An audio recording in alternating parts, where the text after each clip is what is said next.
Here I have Motorola Moto G8 Power Lite, and today I'm going to show you how to clear browsing data from this device. So for the first thing, you have to open your browser, which you normally use, which everyone uses. Then tap here, go to the history section, then tap clear browsing data, then select the time range for which you want to delete your history. It could be last hour, last day, last week, last month, or the all time.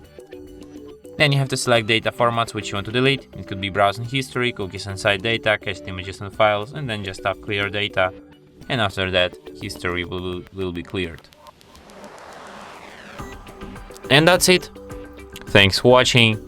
If you find this tutorial useful, don't forget to hit that like button and subscribe to our channel.